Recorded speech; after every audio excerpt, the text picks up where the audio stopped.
Brought to you by Mrs. Bectors and Bahar Ilaichi.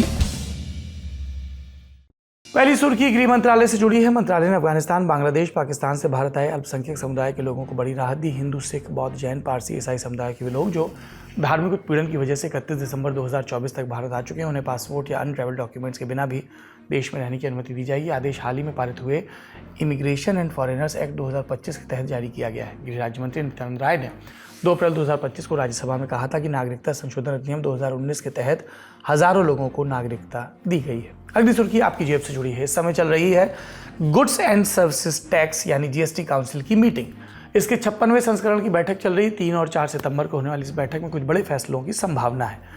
अंग्रेजी अखबार mint के मुताबिक कुल 175 प्रोडक्ट्स पर से जीएसटी के रेट घटाने की बात चल रही है। ये प्रोडक्ट क्या हैं? ऑटोमोबाइल, हेल्थ, कृषि और टेक्सटाइल सेक्टर से जुड़े हैं। इसके अलावा काउंसिल में 2 टैक्स स्लैब रखने पर भी चर्चा हो सकती है। इसमें जरूरी सामान पर 5% और गैर जरूरी पर 18% टैक्स लगे। खबरें ये भी कहती हैं कि सरकार 40% का एक स्पेशल टैक्स भी लाने की तैयारी में है, जो कि तंबाकू और 50 लाख रुपए से ज़्यादा महंगी गाड़ियों पर लगाया जा सकता है। आपकी जानकारी के लिए बता दें, जीएसटी के अभी 4 स्लैब हैं, 5, 12, 18 और 28।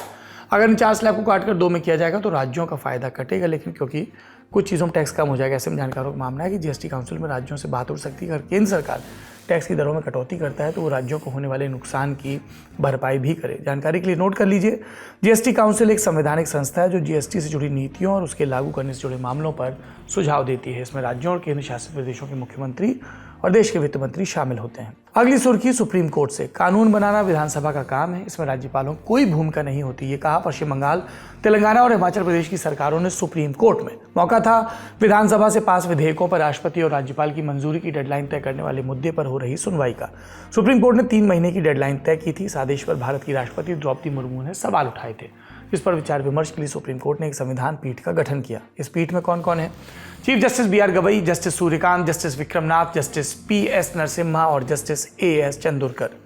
आज यानी 3 सितंबर को पश्चिम बंगाल सरकार की तरफ से दलीलें रखते हुए वरिष्ठ अधिवक्ता कपिल सिब्बल ने कहा, अगर कानून संविधान के खिलाफ है तो उसे केंद्र रद्द कर सकता है या अदालत में चुनौती दी जा सकती है, लेकिन जनता की इच्छा को गवर्नर नहीं रोक सकते। इसी तरह हिमाचल प्रदेश सरकार के वकील आनंद शर्मा ने कहा कि संघीय ढांचा यानी फेडरलिज्म भारत की ताकत है और ये संविधान के बुनियादी ढांचे का हिस्सा है। अगर गवर्नर बिल रोकेंगे तो इससे केंद्र राज्य संबंधों में टकराव बढ़ेगा और ये लोकतंत्र के लिए खतरनाक होगा। गवर्नर का ऑफिस जनता की इच्छा को नकारने के लिए इस्तेमाल नहीं किया जा सकता। इससे पहले केंद्र सरकार ने दलील दी कि विधेयकों को लेकर राज्य सरकारें सुप्रीम कोर्ट का दरवाजा नहीं खटखटा सकती, क्योंकि राष्ट्रपति और राज्यपाल के फैसले न्यायिक समीक्षा के दायरे में नहीं आते। इस मामले पर सुनवाई जारी रहेगी। हम अपडेट आप तक पहुंचाते रहेंगे।